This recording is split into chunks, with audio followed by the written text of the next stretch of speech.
अस्सलाम वालेकुम फ्रेंड्स। आज का हमारा जो टॉपिक ऑफ डिस्कशन है वो है recognition of state and government. ये इंटरनेशनल लॉ का एक इंतहाई अहम टॉपिक है और ये पास्ट पेपर्स में बहुत बार रिपीट हुआ है। तो इसको हम इस तरह लेके चल रहे हैं आई लॉ को कि जो 2021 के लिए बहुत ही ज़्यादा इम्पोर्टेंट टॉपिक्स हैं और जिनमें आने के चांसेस बहुत ज़्यादा हैं या जो पिछले 1-2 साल में नहीं आए हैं तो उनके आने के चांसेस बहुत ज़्यादा है। तो पहले हम उनको कवर करेंगे जो कि मोस्ट इम्पोर्टेंट है, फिर हम उनकी तरफ जाएंगे जो कि लीस्ट इम्पोर्टेंट है। तो इस तरह से हम शुरू करते हैं। तो हमारा पैटर्न ये होगा कि सबसे पहले हम देखेंगे कि ये पास्ट पेपर्स में किस तरह पूछा गया है। ये CSS के पास्ट पेपर्स है और मैं इसे CSS की डायमेंशन में ही कवर करूँगा। अच्छा, पास्ट पेपर 2016, 17 और 18 इन तीनों सालों में लगातार आया है ये क्वेश्चन, लेकिन 2019 और 20 में ये क्वेश्चन रिपीट नहीं हुआ है। तो इस तरह ये चांसेस हैं कि 2021 में या जो एस्पायरेंट 2022 के लिए खुद को प्रिपेयर कर रहे हैं उनमें ये आने के चांसेस बहुत ज़्यादा है। तो आइए देखते हैं कि इसमें इन्होंने 2016 में, 17 में और 18 में किस तरह पूछा है। 2017 में वो ये पूछता है कि रिकग्निशन क्या है और इनमें जो इसकी मेजर काइंड्स हैं डी जोर एंड डी फैक्टो, उनका रिलेशन पूछता है और कहता है कि कॉन्स्टिट्यूटिव और डिक्लेरेटिव थ्योरी जो कि एक अहम थ्योरीज हैं रिकग्निशन की, उनको और discuss the disabilities of unrecognised states. ठीक है, डिसेबिलिटी ऑफ अनरिकॉग्नाइज्ड स्टेट में से कि वो कौन कौन सी चीजें हैं जो स्टेट्स में मौजूद नहीं है तो हम उनको स्टेट नहीं मान रहे हैं। जैसे कि इजराइल की एग्जांपल है कि वो उसे हम इस बेस पे नहीं मानते क्योंकि उसके पास एक डिफाइंड टेरिटरी नहीं है। तो ये उस बारे में। अच्छा, 2017 का जो क्वेश्चन है उसकी डिमांड क्या है। वो सबसे पहले jurisdictional constraints to the right of self-determination in context to Montevideo Convention on the recognition of state।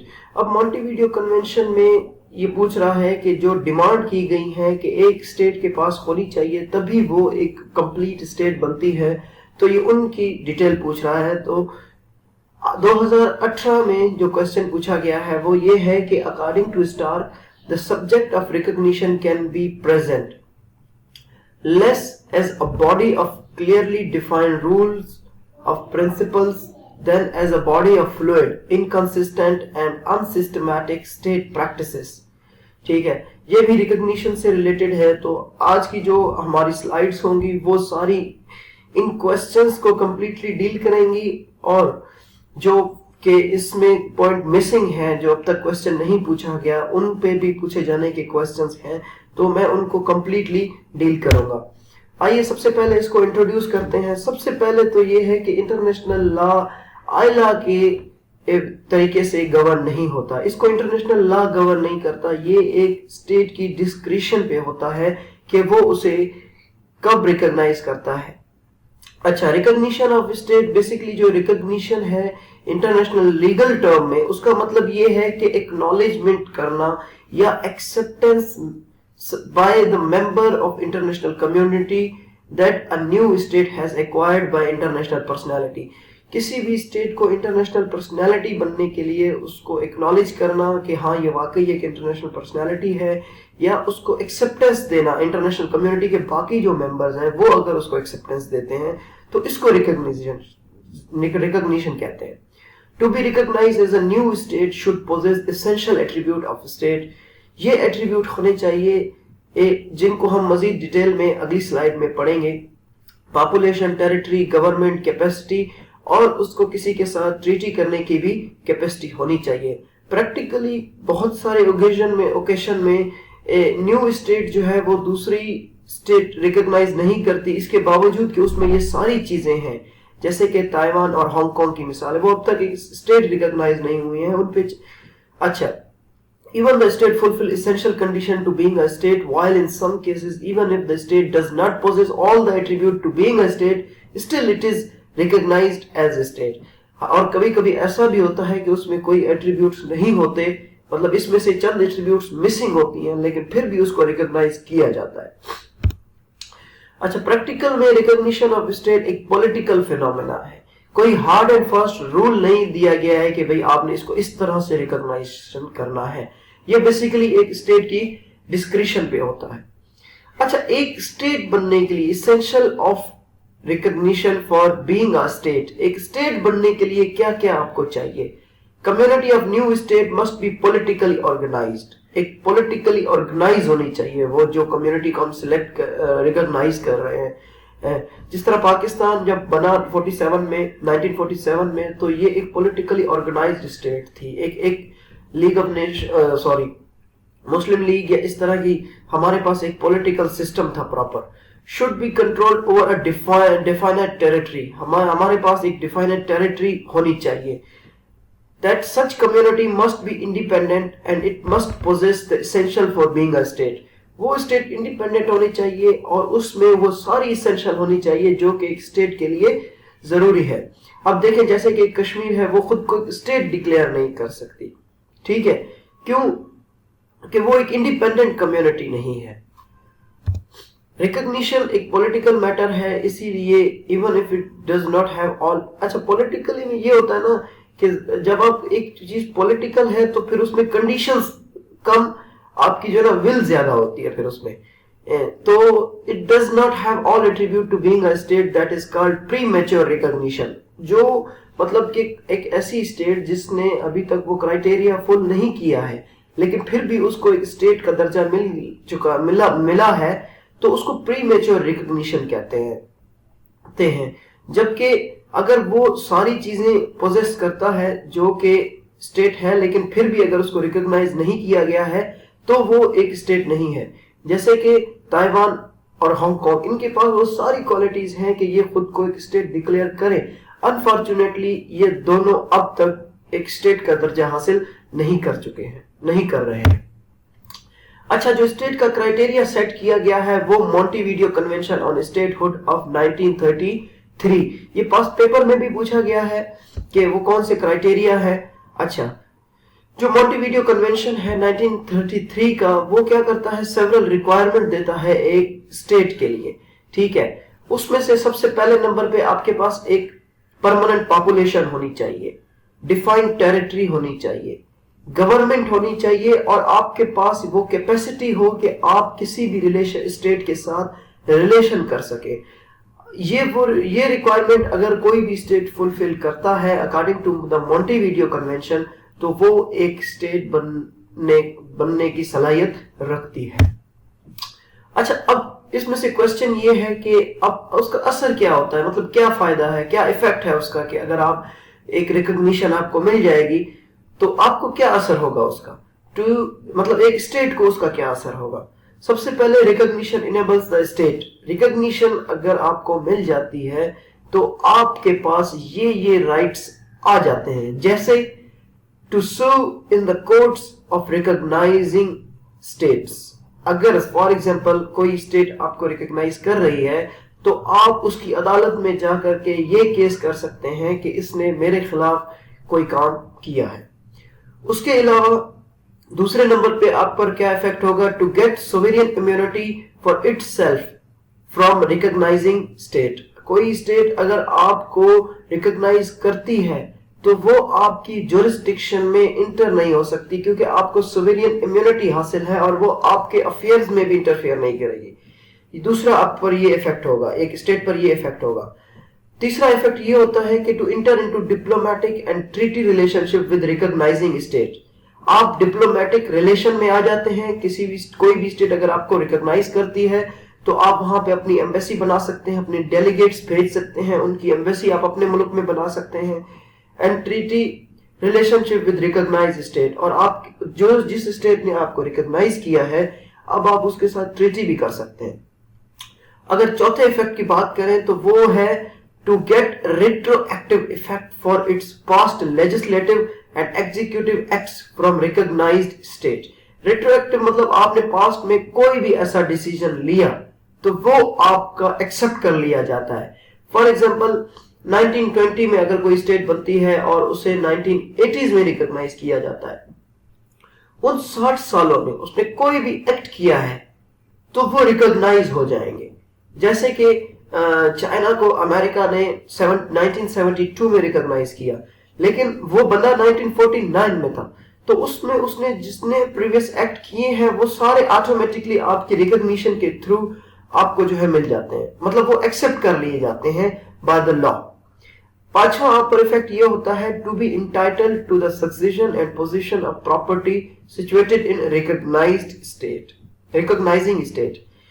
आपका जिस चीज पे पोजीशन है, जो चीज आपकी है, मतलब आपका कोई बॉर्डर है या आपका कोई एरिया है, आपकी कोई टेरिटरी है, ठीक है, तो उसमें आप उसके मालिक बन जाते हैं। ठीक है, आपको सक्सेशन का राइट मिल जाता है उस पे। अच्छा, अब यहां पर थ्योरीज, ये पास्ट पेपर्स में भी बाकायदा इन थ्योरीज का नाम लेके पूछा गया है कि कॉन्स्टिट्यूटिव और डिक्लेरेटिव थ्योरीज क्या कहती हैं। तो सबसे पहले कॉन्स्टिट्यूटिव थ्योरी। इस थ्योरी के मुताबिक personality of state is created not bye fact but through recognition bye other state. इसके मुताबिक कि वो जो मॉन्टेविडियो 1933 में बताई गई है, वो पूरे होने के बावजूद भी एक स्टेट तब तक इंटरनेशनल पर्सनालिटी नहीं बनती जब तक कि उसको कोई दूसरी स्टेट रिकॉग्नाइज नहीं करती। इसमें यह है कि अगर उसके पास वो सारी चीजें हैं, पॉपुलेशन, टेरिटरी, गवर्नमेंट और सुवेरेनिटी, लेकिन वो स्टेट नहीं है, क्यों? क्योंकि उसको किसी ने रिकॉग्नाइज नहीं किया है। इट मींस के रिकॉग्निशन बहुत जरूरी है। इस थ्योरी को जो सपोर्टर है वो है एंजेलोटी, हॉलैंड। उनके मुताबिक कि state can not become a स्पो facto, it has to be recognized by other state to become an international person. अच्छा, उसके अपोज में जो दूसरी थ्योरी है वो थ्योरी है डिक्लेरेटिव थ्योरी। डिक्लेरेटिव थ्योरी के मुताबिक एक स्टेट एग्जिस्टेंस में according to the international law तब आती है as it requires all attributes of statehood. जब एक स्टेट वो सारी रिक्वायरमेंट फुलफिल करती है एक स्टेट बनने की, तो वो ऑटोमेटिकली एक स्टेट बन जाती है। ठीक है, जो रिकॉग्निशन है वो जस्ट एक एविडेंस है। Recognition bye other state is evidence of existence of new state. ठीक है, वो जस्ट एक सबूत है आपके पास कि हाँ भाई आप एक रिकॉग्नाइज्ड स्टेट है। अच्छा, डिक्लेरेटिव थ्योरी को किसने सपोर्ट किया है? हॉल, ब्रेयरले और फिशर, इन तीनों ने डिक्लेरेटिव थ्योरी को सपोर्ट किया है। उनके मुताबिक रिकॉग्निशन जरूरी है ताकि आप जो है ना उनके साथ अपने ऑफिशियल रिलेशन कंटिन्यू कर सके। जब तक आपको रिकॉग्निशन नहीं मिलेगी आप उनके साथ अपने रिलेशंस कायम नहीं कर सकेंगे। अच्छा, इन दोनों थ्योरीज के आपस में दोनों थ्योरीज के चंद डिफेक्ट्स भी हैं। पहला डिफेक्ट, मतलब अब हम डिफेक्ट्स डिस्कस करेंगे, तो इसमें सबसे पहले हम कॉन्स्टिट्यूटिव थ्योरी के डिफेक्ट्स, जो कि 3 डिफेक्ट्स हैं। जब एक स्टेट एग्जिस्टेंस में आ जाती है, जो कि कॉन्स्टिट्यूटिव थ्योरी का कहना यह है कि एक स्टेट तब तक स्टेट नहीं बनती जब तक उसको रिकॉग्नाइज नहीं किया जाए।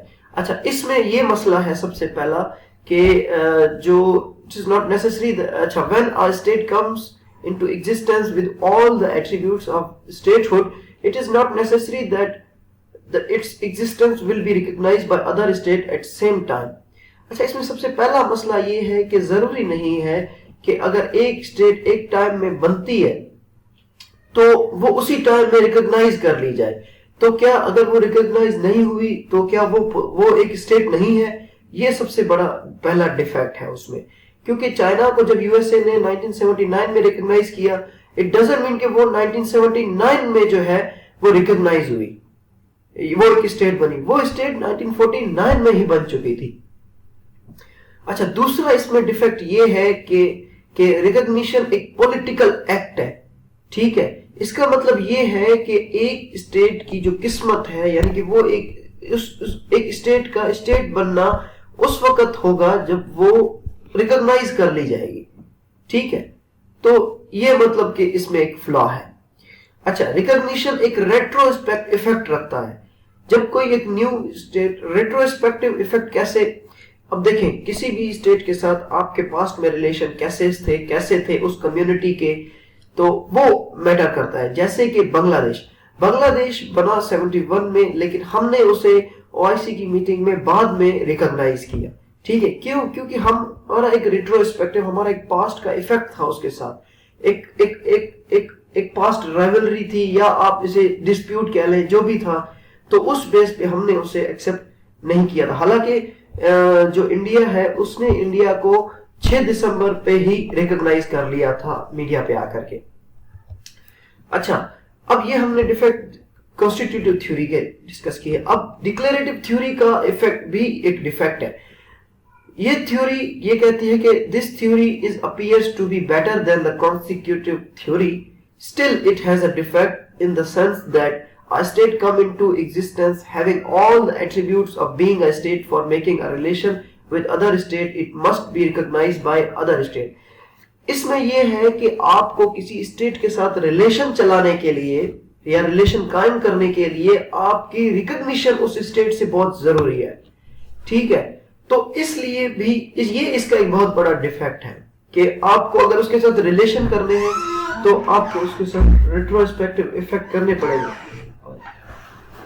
ठीक है, अच्छा, तो इसमें हम ये कह सकते हैं कि neither of this theory alone is correct. इसमें से दोनों थ्योरीज जो है वो करेक्ट नहीं है। प्रैक्टिकल सेंस में recognition of state has element of constitutive as well as of declarative theory. ठीक है, तो इसमें दोनों चीजें होनी चाहिए। एक तो ये है कि आपके पास वो चारों चीजें भी होनी चाहिए जो एक रिकॉग्निशन के लिए जरूरी है, मोटी वीडियो ने दी है, और आपकी रिकॉग्निशन भी जरूरी है।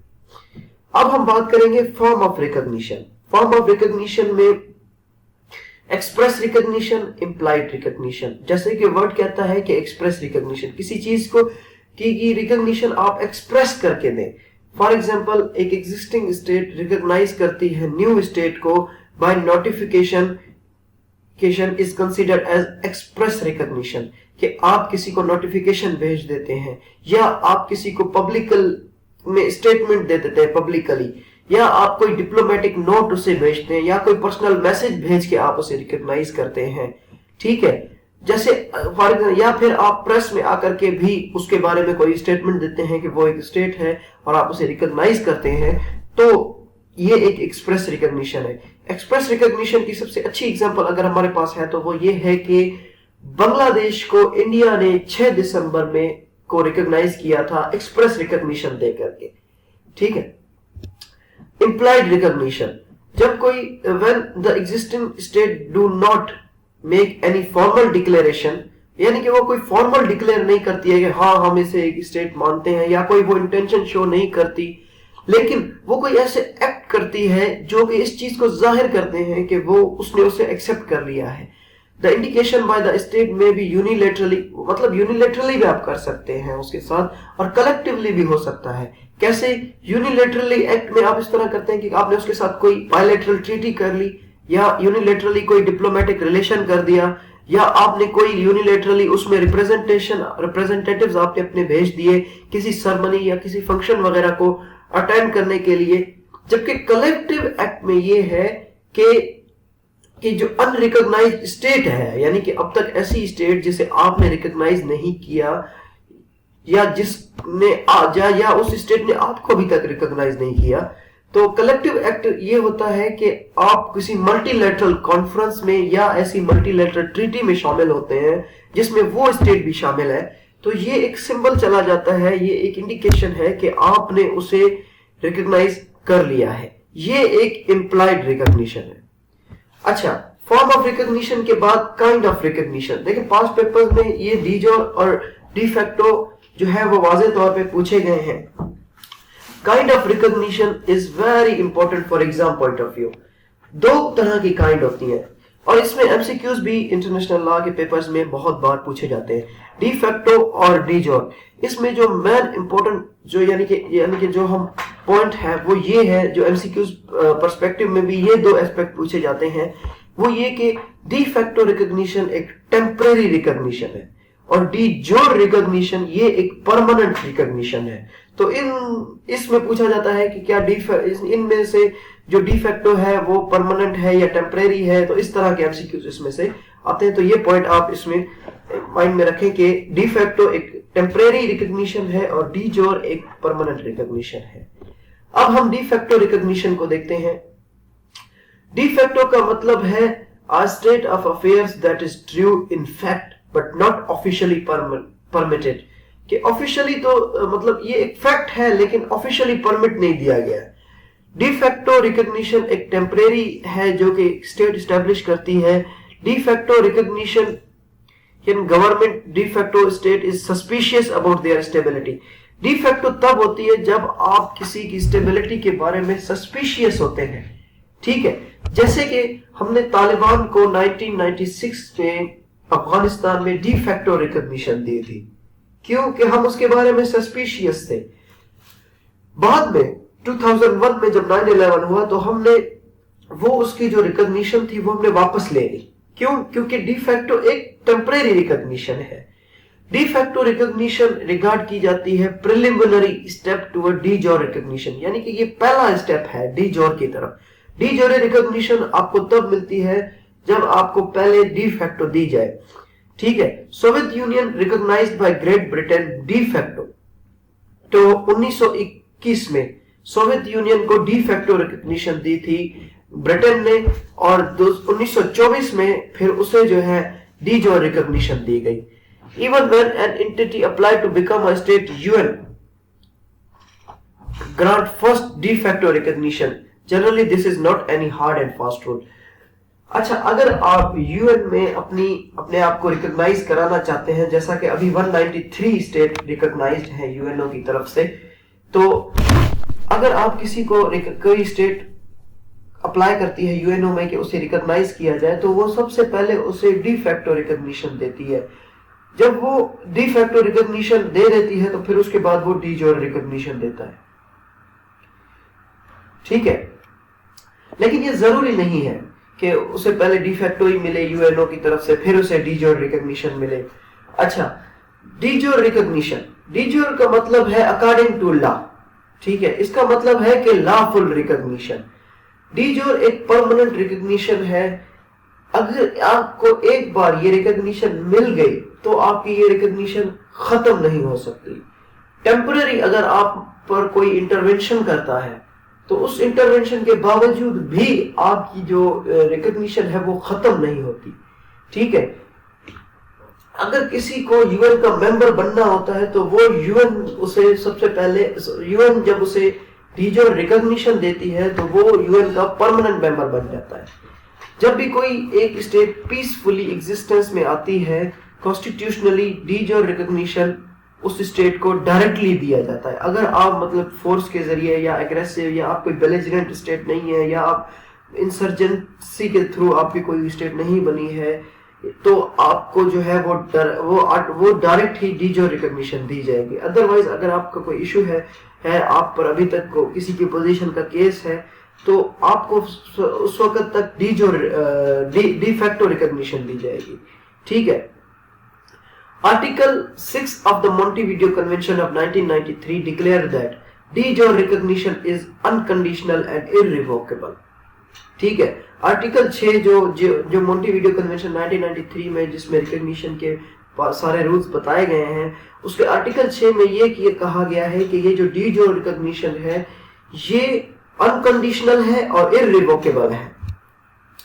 अच्छा, अब तक हमने बात की कि एक स्टेट को कैसे रिकॉग्नाइज किया जाता है, ठीक है।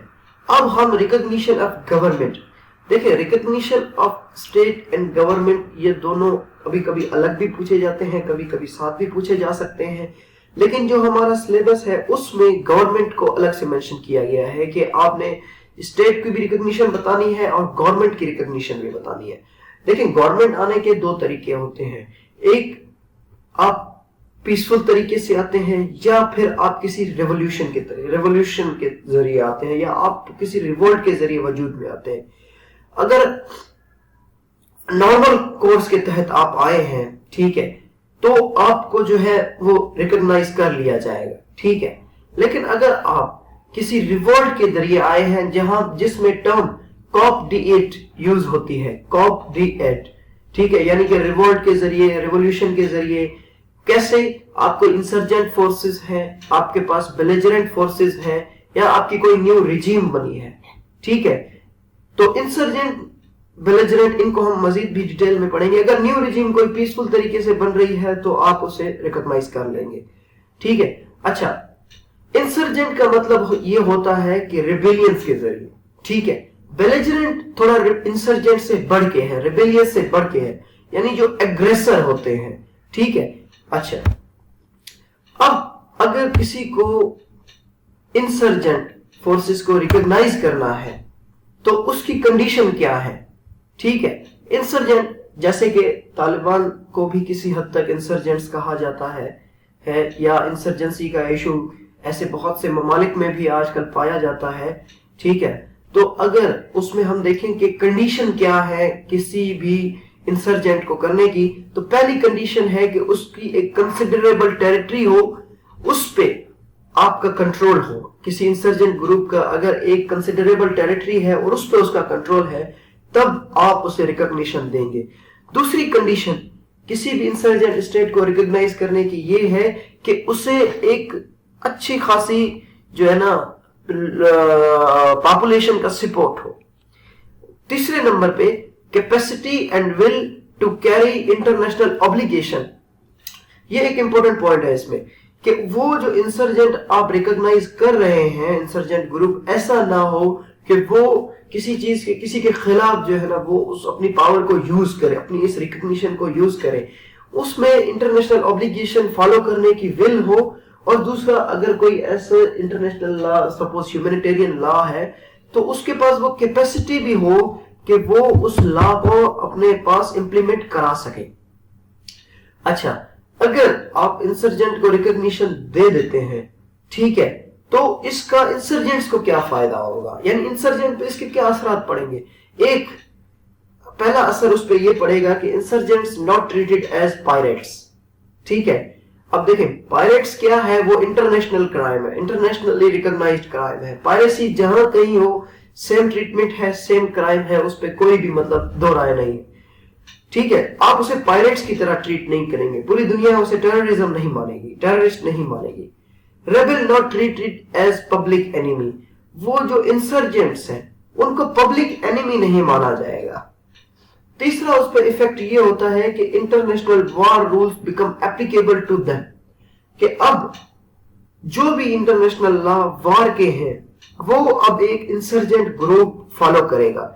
फॉर एग्जांपल, अगर किसी भी कंट्री में इंसर्जेंट ग्रुप है और उसे रिकॉग्निशन दी गई है, अब जितने भी इंटरनेशनल रूल है वो उनको रिकॉग्नाइज करेगा, जितने भी वॉर के रूल्स है वो उनको फॉलो करेगा। मतलब कि ऐसी स्टेट जहां पे इंसर्जेंसी वो कर रहा है वो ग्रुप, और वो रिकॉग्नाइज्ड है, तो वो किसी हॉस्पिटल पे अटैक नहीं करेगा, सीज फायर के दौरान लड़ाई नहीं करेगा।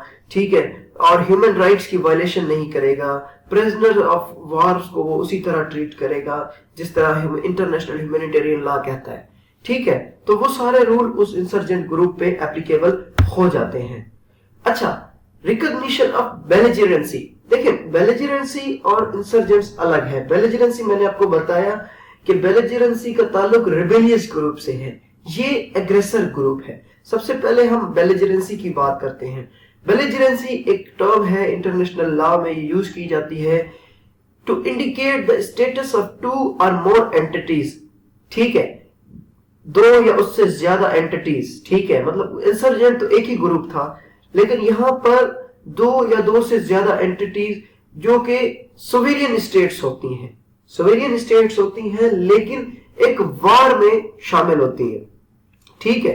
तो उनको बेलिजरेंसी कहते हैं उसको, कि दो सोवेरियन स्टेट हैं और वो एक वार में है, एक जगह पे वो वार लड़ रहे हैं, तो वो बेलिजरेंसी कहलाती है। अब बेलिजरेंट कोई इंडिविजुअल भी हो सकता है, कोई कंट्री भी हो सकता है, कोई दूसरी एंटिटी जो कि हॉस्टाइल मैनर में करता है, जैसे कि कॉम्बैट में शामिल होना, यानी कि आप किसी को कॉम्बैट कर रहे हो। Once the status of belligerency is established between two or more states, their relations are determined and governed by the laws of war. अगर किसी स्टेट को बेलिजरेंसी का स्टेटस मिल चुका है, तो उस पर वो सारे रूल लागू होंगे जो लॉज ऑफ वॉर, यानी कि laws of humanitarian, international humanitarian laws of war, उस पे जो है ना अब सारे के सारे लागू होते हैं। अच्छा, एग्जाम्पल अगर हम बात करें बेलिजरेंसी की, तो यूनाइटेड स्टेट्स और रिपब्लिक्स ऑफ चाइना बेलिजरेंट्स थे। जब कोरिया का कॉन्फ्लिक्ट चल रहा था, both party avoid characterizing the hostilities as war. उनके अंदर जो हॉस्टिलिटीज थी वो दोनों उसको एक वार लाइक सिचुएशन नहीं कह रही थी, ठीक है। तो उनके अंदर एक बेलिजरेंट्स थे, वो दोनों कोरिया के कॉन्फ्लिक्ट पे वो दोनों लड़ रहे थे, वो दोनों बेलिजरेंट्स थे एक दूसरे के खिलाफ। ये एक बेस्ट एग्जांपल है बेलिजरेंसी की। अच्छा, बेलिजरेंसी के बारे में अंडर जेनीवा कन्वेंशन जो कि 4 हुई थी और ये इंटरनेशनल ह्यूमैनिटेरियन लॉ में ट्रीट की जाती हैं, को डील करती हैं। तो उसमें जो 3rd जेनीवा कन्वेंशन हुई थी उसमें इसके बारे में बेलिजरेंस के बारे में क्या कहा गया है? Lawful belligerents comprise member of the armed forces as well as the member of militias. Lawful belligerents जो होते हैं वो आर्म्ड फोर्सेस होते हैं और मिलिशियाज होते हैं, वॉलंटरी कॉर्प्स होते हैं, ऑर्गेनाइज्ड रेजिस्टेंस ग्रुप्स होते हैं जिनको एक पर्टिकुलर पर्सन कमांड देता है, उनको आप बेलिजरेंट्स कहते हैं। मतलब इसमें ये बता रहा है कि आप बेलिजरेंट किसको कहेंगे, लॉफुली कौन बेलिजरेंट है। और वो किसी मतलब वो जो बेलिजरेंट होते हैं वो किसी एक शख्स के हुक्म पे चलते हैं और वो रिस्पॉन्सिबल होते हैं उसके सबऑर्डिनेट्स के, ठीक है। हैव अ डिस्टिंक्टिव साइन, उनका एक अलग से साइन होता है और कैरी करते हैं आर्म्स ओपनली, वो अपने हथियार लेके घूमते हैं और ऑपरेशंस जो है वो लॉफुली करते हैं। मतलब जैसे कि जेनोसाइड एक इंटरनेशनल क्राइम है, तो वो मतलब ऐसा कोई क्राइम नहीं करेंगे या वो ऐसी कहीं पे बेलिजरेंसी नहीं शो करेंगे जहां पर उनको इंटरनेशनल लॉ वायलेट करना पड़े। A nation departing from strict neutrality by giving assistance to one of the contending factions in a war may still be considered a non-belligerent under certain circumstances. एक कौम जो कि डिपार्ट करती है strict neutrality से by giving assistance to one of the contending factions in a war may still be considered a non-belligerent under certain circumstances. अच्छा, एक state होती है नॉन बेलिजरेंट, एक स्टेट होती है न्यूट्रल स्टेट। अगर कोई ऐसी स्टेट जिसने खुद को न्यूट्रल डिक्लेयर कर दिया है, यानी कि वो न्यूट्रलिटी की न्यूट्रल उसने खुद को डिक्लेयर कर दिया है, लेकिन उसके बावजूद वो किसी बेलिजरेंट स्टेट को सपोर्ट करती है, तब वो स्टेट जो है वो बेलिजरेंसी के उसमें बेलिजरेंट स्टेट के लिस्ट में नहीं आती, वो बेलिजरेंट स्टेट नहीं कंसीडर की जाएगी, ठीक है। अच्छा, कंडीशंस क्या है, मतलब कि वो कौन कौन सी कंडीशंस हो कि एक स्टेट के एक गवर्नमेंट जो है वो बेलिजरेंट बन जाए, ठीक है। सबसे पहले armed conflicts is to be of general character, कि आर्म्ड कॉन्फ्लिक्ट आर्म लेवल के हो, ऐसा ना हो कि न्यूक्लियर छोड़ दिए हो। अच्छा, दूसरी कंडीशन बेलिजरेंसी की ये है कि insurgents occupy and admin considerable portion of national territory, यानी कि एक सुटेबल अमाउंट, मतलब एक सही मायने में एक टेरिटरी, ऐसा ना हो कि उन्होंने जो है एक बिल्डिंग को ऑक्यूपाई कर ली है और अब जो है वो एक बेलिजरेंट है, ऐसा नहीं होता है। Conduct hostilities through armed forces under responsible authority and in accordance with rule of war.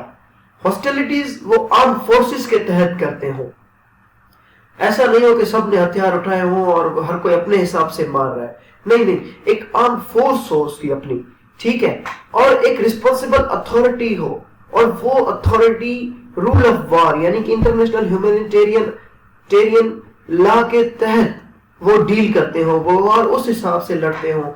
जैसे कि इंटरनेशनल ह्यूमैनिटेरियन लॉ में ये है कि आपने जो है मतलब कि बच्चों को नहीं मारना है, नॉन कॉम्बैट को नहीं मारना है, ठीक है, एंड आर्म ग्रुप और नॉन आर्म ग्रुप में आपने जो है डिफरेंस करना है, हॉस्पिटल्स को नहीं मारना है, स्कूल्स को नहीं मारना है।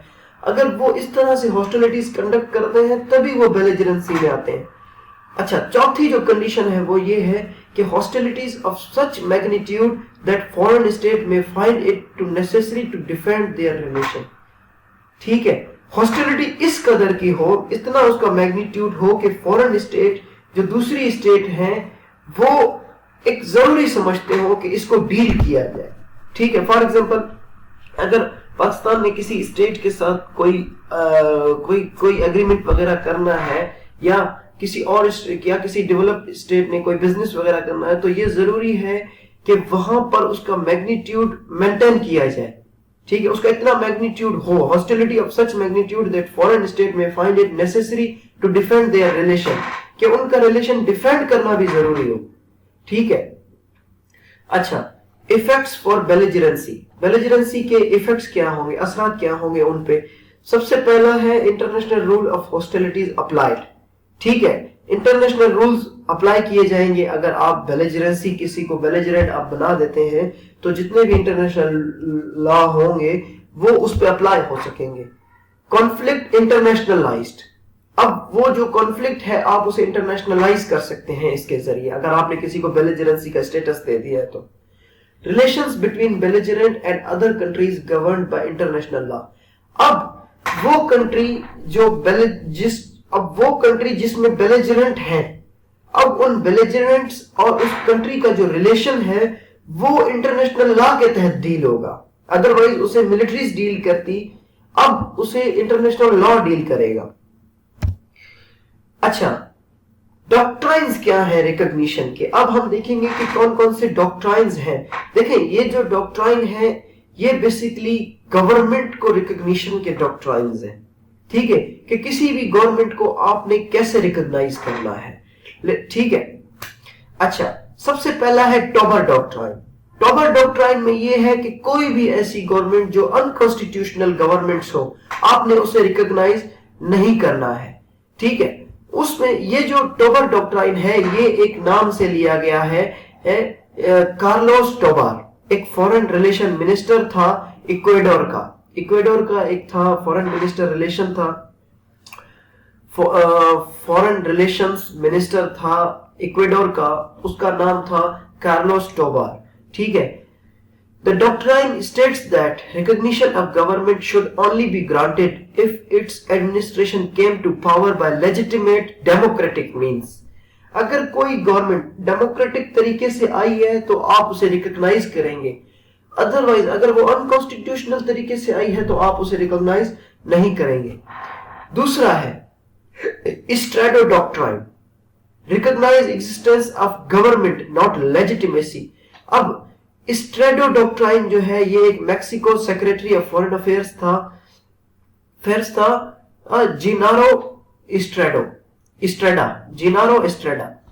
Doctrine states that recognition of government should be based on its de facto existence rather than on its legitimacy, कि किसी भी गवर्नमेंट की जो रिकॉग्निशन है उसके de facto existence पे हो।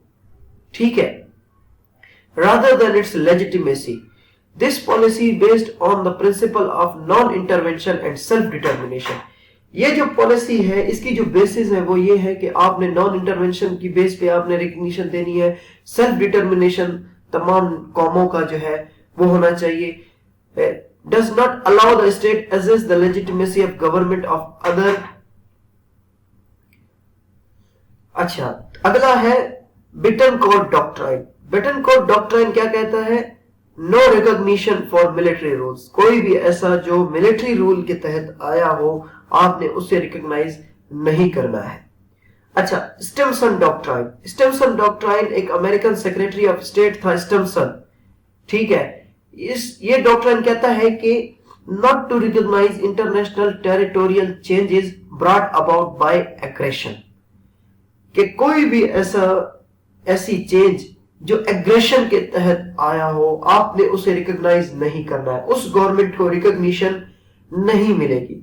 The doctrine was applicable of principle ex injuria jus non oritur means illegal act can not create law. ठीक है, ये एक प्रिंसिपल है कि कोई भी इलीगल एक्ट जो है ना वो आपका लॉ नहीं बना सकता। तो स्टिम्सन डॉक्ट्राइन ये कहता है कि आप कोई भी ऐसी चीज जो कोई भी ऐसी टेरिटोरियल चेंज जो एग्रेशन की बेस पे आई हो तो आप उसे रिकॉग्नाइज नहीं करेंगे।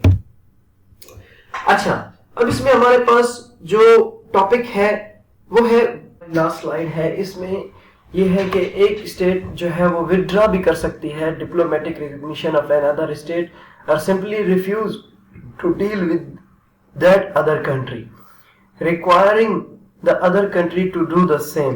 देखिए, कोई भी कंट्री किसी भी कंट्री से विथड्रॉ भी कर सकती है जब वो किसी को को रिकॉग्निशन दे सकती है तो उसके पास विथड्रॉ करने का भी राइट होता है। ऐसा नहीं है कि बस एक बार आपने जो है रिकॉग्नाइज कर दिया तो बस वो बात फाइनल हो गई। ठीक है, the state will appoint a protecting power to present its interest in the other state. तो फिर वो जो स्टेट है वो फिर प्रोटेक्टिंग पावर उस स्टेट में कायम करती है। स्टिम्सन डॉक्ट्राइन इस बात को सपोर्ट करता है। स्टिम्सन डॉक्ट्राइन कहता है, जो कि हमने पहले पीछे भी पढ़ चुके हैं, Stimson doctrine has become more important since the second world war. देखिए इस डॉक्ट्राइन को हमने पिछली स्लाइड में पढ़ा था कि इस डॉक्ट्राइन के मुताबिक not to recognise international territorial change brought about by the aggression. कोई भी ऐसी चीज जो एग्रेशन के तहत, सपोज आपने किसी को जो है एयर रिकॉग्निशन दे दी है लेकिन अब वो जो वहां पे एग्रेशन है तो आप वहां से अपनी रिकॉग्निशन वापस ले सकते हैं, या फिर वो किसी ऐसी एग्रेशन के तहत वजूद में आई थी तो आप जो है उससे अपनी रिकॉग्निशन वापस ले सकते हैं। अच्छा, इसकी हमारे पास एग्जांपल है the case of Rhodesia in 1965। Withdrawal of recognition of a government is a more severe act of disapproval than the breaking of diplomatic relation. ठीक है, रोडेशिया से 1965 में उसके पास रिकॉग्निशन थी लेकिन वो रिकॉग्निशन उससे वापस ले ली गई।